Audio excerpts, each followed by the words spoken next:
자, 그러면은 우리가 이제 그 용어에서 굉장히 중요한데 중국의 재외 중국인 분류 방식이라고 하는 부분이 우리 참고가 될 것 같습니다. 중국에 우리 보통 중국인들이 이제 나와 있는 경우는 화교라고 부르는데 사실 중국 사람은 엄격하게 구분하고 있습니다. 화교가 있고 화인, 화예.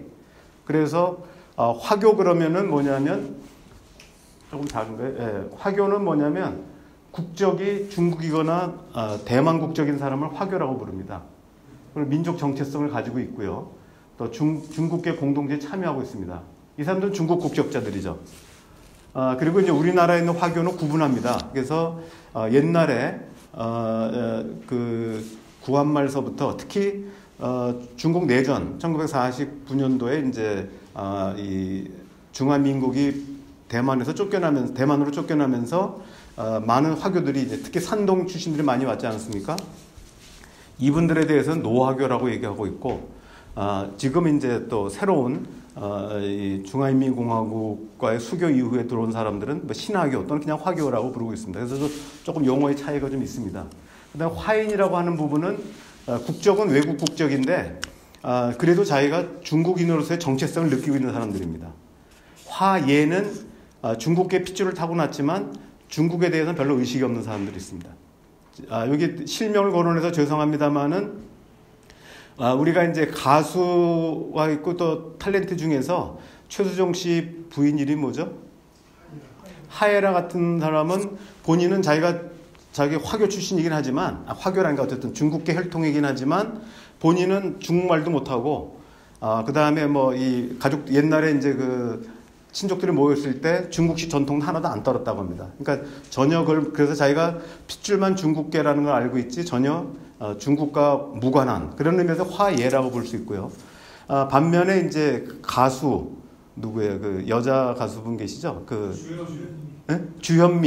주현미 같은 분은 이제 본인이 당연히 어렸을 때부터 한국 국적을 취득했지만 화교 학교, 그러니까 중국 학교를 다녔고 자기 친족들 만나면 중국식 월병도 먹고 뭐 이걸 했다고 합니다. 그래서 자기가 그 기억이 남아 있다는 거죠. 그래서 중국계 공동체에 참여를 했던 사람들, 그러나 국적은 한국 국적이죠. 이분들을 이제 화인이라고 얘기하고 화교 그러면 엄밀하게 따지면 중국 국적자 또는 대만 국적자를 이제 가리키는 말입니다.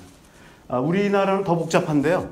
우리는 이제 한국인이라는 말도 쓰고 한인, 한민족, 한인계, 한인계라는 말 잘 안 쓰는데 사실 제가 일본에 있을 때는 일본식 발음 제일 동포 루트라는 말을 많이 써요. 루트, 뿌리라는 뜻이죠. 뿌리라는 말을 많이 써서 혼혈되거나 또는 국적을 일본 국적으로 바꿨지만 한국 피가 있는 사람을 루트 또는 뭐 조선 혈통 또는 한국 혈통 그래서 이제 근데 이게 우리말이 중국이나 한국에 국자가 들어가는 바람에 혼란이 있습니다. 차라리 일본, 타이, 예를 들면 이 국자가 안 들어가면 구분이 좀 편한데 이 국자가 들어가는 바람에 이 국적이랑 막 헷갈리기 때문에 제가 이제 일부러 한국인하고 한인하고 좀 구분합니다. 그래서 요새는 한인이라는 말을 많이 씁니다. 우리가 이제 국적이라는 말, 그러니까 우리가 이제 아마 여권을 보시면은 국적이라고 써놓고 영어로 내셔널리티라고 씁니다. 내셔널 또는 내셔널리티라는 말을 쓰는데 내셔널리티가 이제 국적입니다. 그래서 우리가 이제 국적도 있고 또 민족 정체성, 내셔널 아이덴티티라는 말을 쓰고 있죠. 그래서 우리가 이제 한국인이라는 말은 말 그대로 국자가 들어갔기 때문에 국적과 관련된 부분입니다. 그래서 이게 이제 한국인 중에서는 뭐겠어요? 혈통이 동남아가든 미국이든 흑인이든 어쨌든 그런 분들도 일단 한국 국적을 취득하면은 한국인입니다. 그러나 이것이 이제 국적법상으로는 한국인이지만 우리가 이제 그 혈통으로 구분할 때는 한국인이면 틀림없지만 다른 구분에서 한인 또는 한민족이라는 말을 쓰죠. 원래 이제 우리가 많이 쓰는 말은 한민족이라는 말을 썼는데 이것도 민족이라는 말을 예를 들면 뭐 일본인, 뭐 중국인 이렇게 쓰는데 한민족이라는 말을 쓰는 게 좀 이상하기 때문에 아마 나온 말이 한인으로 봅니다. 한인.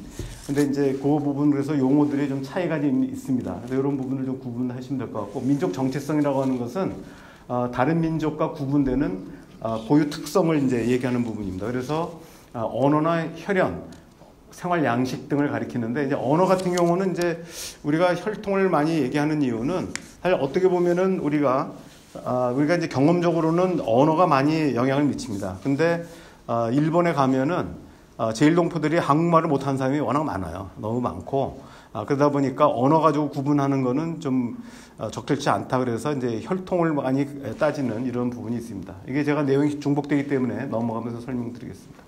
한민족인 분류와 제2동포 현황을 보면은 제2동포라고 할 때는 이제 혈연을 바탕으로 한 한민족, 한인 개념에 기초한 용어입니다. 그래서 한민족은 좀 집단 개념이 좀 강하고요. 한인은 집단 의미도 있고 개인을 얘기하는 의미도 있습니다. 그래서 한민족하고 한인은 약간 섞어 쓰기도 하죠. 한민족에는 우리 한민족 그러면은 한국 국민이라 하더라도 다민족 국민은 제외합니다. 그 다음에 혈통이 같은 제2동포가 만약에 미국 국적, 중국 국적이라 하더라도 이 사람 혈연이 같으면은 우리가 한인으로 분류하기도 하죠. 한민족으로 분류하기도 합니다. 또 외국 국적 동포에는 해외 입양인을 포함하죠. 그래서 이제 우리 그 제2동포법의 정에 따르면 제2동포는 한국 국적의 재외국민과 외국 국적을 가진 외국 국적 동포를 포함하는 개념입니다. 그래서 우리가 제2동포라고 하면은 다분히 혈연이나 문화 여기에 이제 그 바탕을 둔 거라고 알 수 있어요. 국적과는 조금 관계가 없다라고 볼 수 있습니다.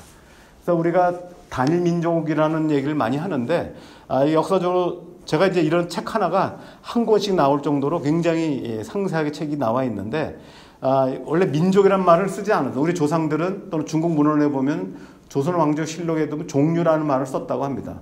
종류. 그래서 뭐 여진족, 그 다음에 외족, 뭐 조선족 이런 말을 썼는데 지금 우리 조선족이란 말은 지금 이제 좀 중국에 있는 제중동포를 조선족이라는 말을 쓰긴 하지만 원래 개념은 우리 민족을 가리킬 때 조선족이라는 말을 썼다는 겁니다. 그래서 종류라는 말을 썼던 것이 이제 19세기 1800년대 말까지 그런 말을 쓰다가 문헌을 보면 1900년에 처음으로 민족이라는 단어가 들어왔다고 합니다. 민족이라는 단어는 서양의 영향을 받아서 민족이라는 단어를 썼는데 민족이라는 말을 썼지만 이게 이제 나중에 들어오게 되면은 1906년부터 민족이라는 말이 보편화되고 그 다음에 이제 이 단일민족론이 나온 것은 1930년대 이후라고 얘기를 합니다.